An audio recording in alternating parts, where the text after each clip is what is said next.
When you talk about graduation, it is always about the family's contribution, the families coming together and acknowledging that it's a hard work for the parents as well as for the kids. It is accumulation of sacrifice on both sides. So that is why it is really important when you see the family in the room, those that contributed to the child, their excitement. It's very heartwarming to see, and it's a wonderful thing when you bring families together and the family can acknowledge and the children can acknowledge, or the youth can acknowledge their hard work and actually take it as a next step. So it's a good symbol. It's a really, that's what the convocation is supposed to be about. It's about family at the end of the day and the sacrifice of the family to get to this point. For all those who are graduating, you all are the COVID babies. You've been away from public speaking and you've been away from, face-to-face interaction for some time. Please go practice public speaking. Go practice your interviewing skills. Those are critical for good jobs.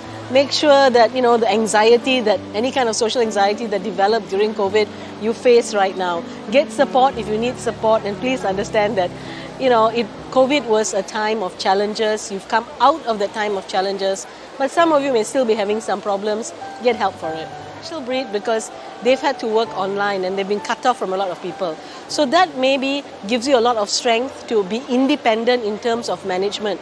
However, social skills have suffered across the board. And those kinds of skills, sometimes you need to remember, you need to go for a short course, you need to practice, and to practice those skills that may have been impacted during COVID.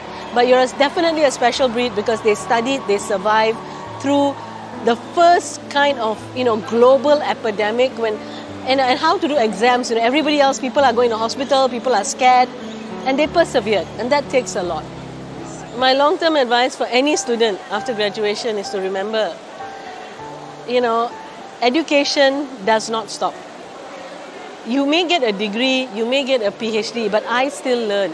And there's so many ways of learning. You don't always have to learn from school books or school texts or university, or you don't have to do another course. Sometimes it's about life experience. You learn from different people. And one of the critical things is don't make the mistakes that some of your lecturers make. Learn from young people, learn from students, because that's what keeps the whole experience youthful. So, education should only stop when you die. And that's my biggest thing for students, is never stop learning.